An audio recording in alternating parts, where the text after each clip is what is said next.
Public safety building that houses police and fire department officials. It's quiet now, but early this afternoon, emergency response teams handled not one, but two suspicious packages in downtown Winston-Salem. You can really tear your back up out here. When you bend over and lift a shovel full of snow like this, you put you and your back in a vulnerable position.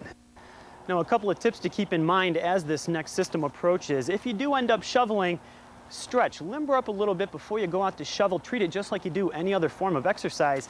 Many cultures before modern times, the Northern Lights were terrifying. They believed they had mystical significance or magical powers. Mr. Joyce will have to figure out what to do with all this space. Haven't had much interest in investing lately? I'm Brian James. Coming up, we'll have some tips for you and your money in the new year. Your news starts now. Well, Karen, following Tuesday's attack, slowly, very slowly, it's going to take some time before flight schedules get back to where they should be. And even when they are, things at this airport and every other airport across the country will never be the same. Right before I got on the plane, I was slightly nervous, but then I was fine after that. Slowly, things are getting back to normal at PTI. About 1/3 of the number of planes in a typical day got off the ground today. Officials say the nation's air traffic system needs more time to recover from the assault on America. Sometime first to the middle of next week, we'll really know where we are. For some at PTI, the wait is over.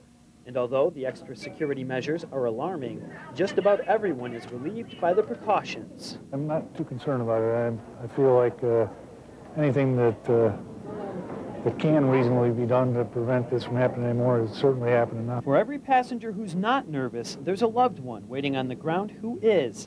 An anxious mother waiting for her daughter to land gives you a sense of the new normal. I said a prayer, said, Lord, please bring her here safely, don't let anything happen. Now, as long as you're up to it and you do have a trip planned, officials say to arrive a full hour and a half early to give yourself enough time. I'm 54 years old, and this is what I've done for my father's done, his father, and his father. Drake Joyce runs this warehouse, and today was the last tobacco auction of the season. But more importantly to Joyce, it might very well be the last tobacco auction ever. This is a fourth-generation tobacco warehouseman. I've been doing it all my life. I really don't know what's going to happen after today. The problem, tobacco companies are buying directly from farmers, eliminating the middleman. Drake Joyce is one of them. His future is uncertain at best. Now the auction is taking place on the other side of this wall. This half of the warehouse is already empty. And by the end of the day today, Mr. Joyce will have to figure out what to do with all this space. With the economy, we just hope we can rent it. And right now, there's no prospects. Joyce holds out hope that trucks full of tobacco will pull into his warehouse again next year. But when he remembers this is the only one still operating and not a single bale of tobacco was bought today, the numbers don't add up.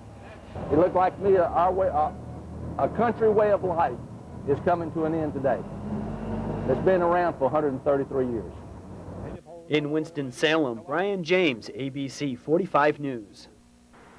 I started 10, 12 years ago with just with the grandchildren, and just grew from that. Into this, 50,000 Christmas lights decorate the Glover home, and the word is out. That's beautiful. Right top of my list.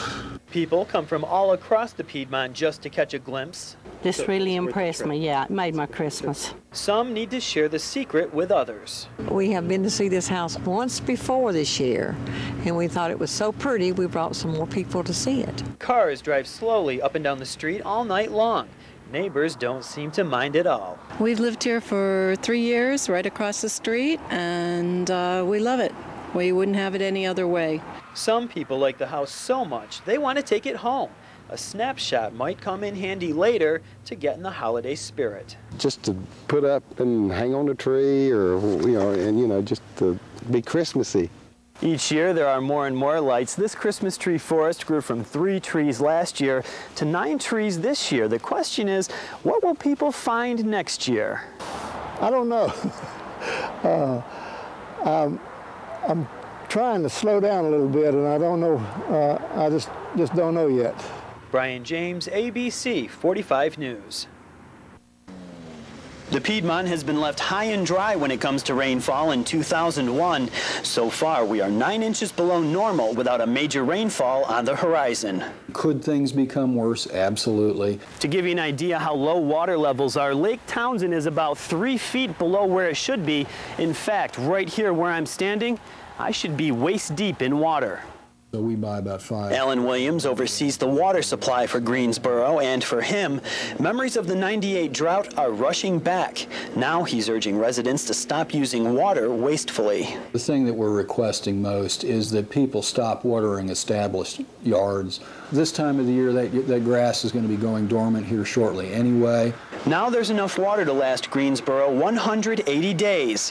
When supplies drain to 150 days, mandatory restrictions kick in. We hope that we're going to get some rain in before then. But that's unlikely since we're in the driest months of the year. That's why it's up to Greensboro residents to keep the lack of rain from causing stormy times. We think it's a community issue that everyone ought to participate in. Brian James, ABC 45 News. Tom, I'll tell you what, the road conditions out here are very slick. We found out just how slick firsthand this afternoon. On our way to an interview at the DOT to find out an update on road conditions, we slid off the road and smashed into a guardrail. Needless to say, we never got that interview, so you get about a minute and a half of me instead.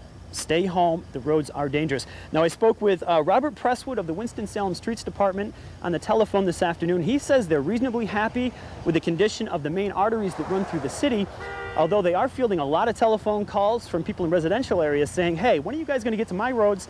Well, they're saying please be patient. They have to focus on those main drags and keep them clear for emergency vehicles.